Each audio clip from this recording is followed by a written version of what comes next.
At that time, Jesus was led by the Spirit into the desert to be tempted by the devil. He fasted for 40 days and 40 nights, and afterwards he was hungry. The tempter approached and said to him, "If you are the Son of God, command that these stones become loaves of bread." He said in reply, "It is written, one does not live on bread alone, but from every word that comes forth from the mouth of God." Then the devil took him to the holy city, made him stand on the parapet of the temple, and said to him, "If you are the Son of God, then throw yourself down, for it is written, he will command his angels concerning you, and with their hands they will support you, lest you dash your foot against a stone." Jesus answered him again, "Again it is written, you shall not put the Lord your God to the test." Then the devil took him up to a very high mountain, and showed him all the kingdoms of the world in their magnificence. And he said to him, "All these I shall give to you, if you will prostrate yourself and worship me." At this, Jesus said to him, "Get away, Satan, for it is written, the Lord your God shall you worship, and him alone shall you serve." Then the devil left him, and behold, angels came and ministered to him. The Gospel of the Lord. Being a thief, and he wanted more out of it, so he kept complaining about it. And eventually his fairy godmother listened to his request. The fairy godmother showed up and said, "𝐞𝐽, I've heard your complaints, and now I want to grant you one wish." And so 𝐞𝐽 and said, "I'm going to give you 24 hours.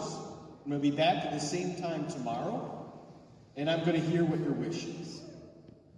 So 𝐞𝐽 goes off, and he spends all night trying to figure out what his wish is going to be, because he wants to take the best advantage of this one wish that he can make. So he goes off and he creates his plan. Then the fairy godmother shows up the next day.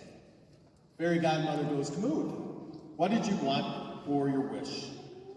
So 𝐞𝐽 had it all figured out, he thinks. He says, "I want a big house, a big mansion that is on the ocean. And with that, I want a big long dock, and I want to have a yacht that's with that. Then I want to have a fleet of cars.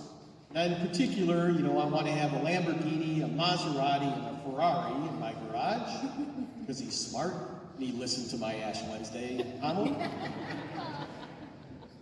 And he went off and he goes, "And also because I want to be able to support my lifestyle, I want $1 billion. So the fairy godmother grants 𝐞𝐽's wish. Now 𝐞𝐽 suddenly starts to have a whole bunch of new friends, his fellow billionaires. So he starts hanging out at their houses.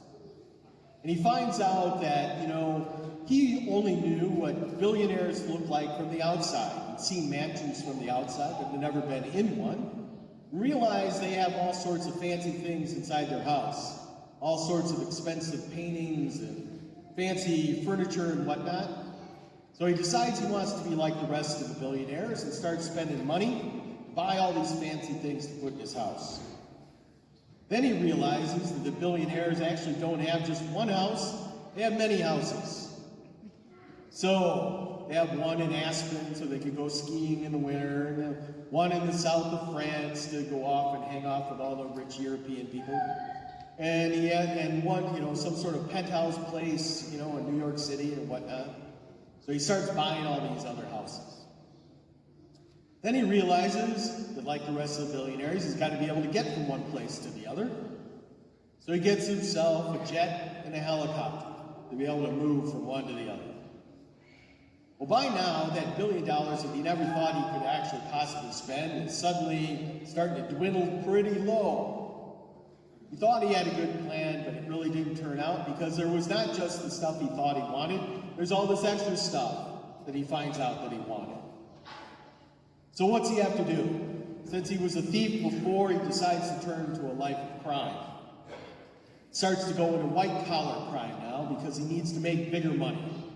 Because petty crime isn't going to do it to maintain all these houses and put gas in the yacht and the jet and all that stuff. So he starts doing white-collar crime. The white-collar crime now he starts to actually steal from his very billionaire friends in order to support his lifestyle. But eventually the FBI catches on to this because they start to pay attention to the white-collar stuff. And he gets caught, thrown into jail, and the two constants in life of death and taxes come into play, and the tax man takes all his stuff, and he's back to where he was with nothing, and he's in jail. You know, it's interesting that when we think about the stuff that we want, it always leads to more stuff. We never get satisfied by the pursuit of stuff. Because once we get there, we find we want more. Look at this scenario that we're at when we hear about our first parents in the gospel.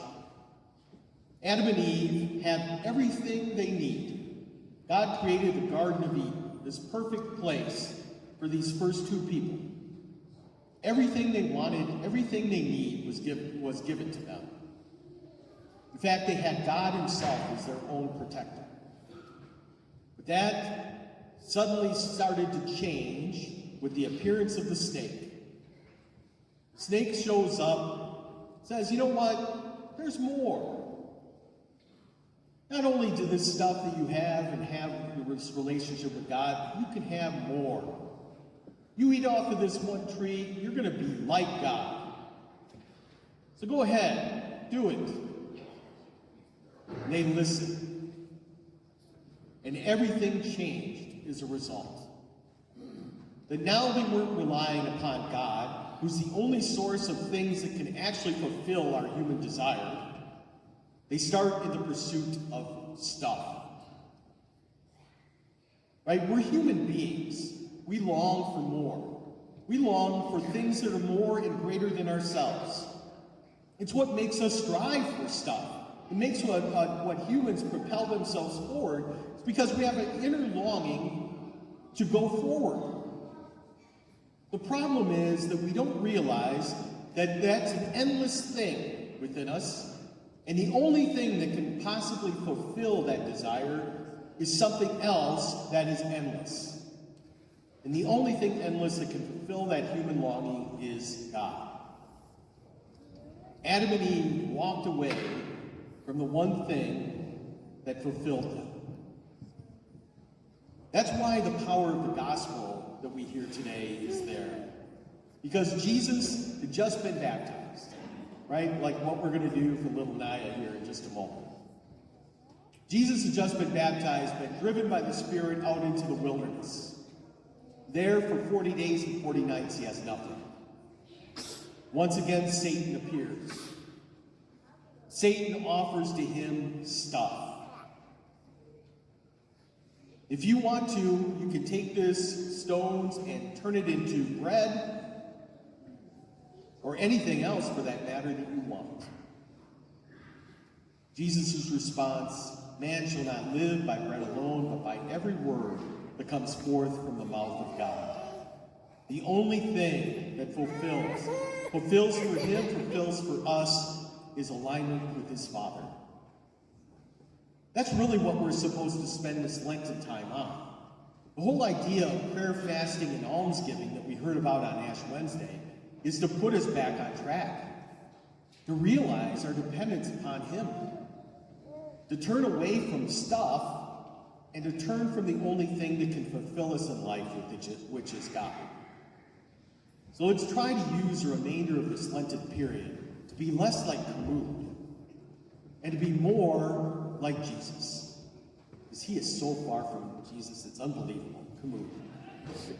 We need to instead grow closer to him, right? Put ourselves on the right track, move away from the things that attach us to stuff and attach to the only thing that matters, which is our relationship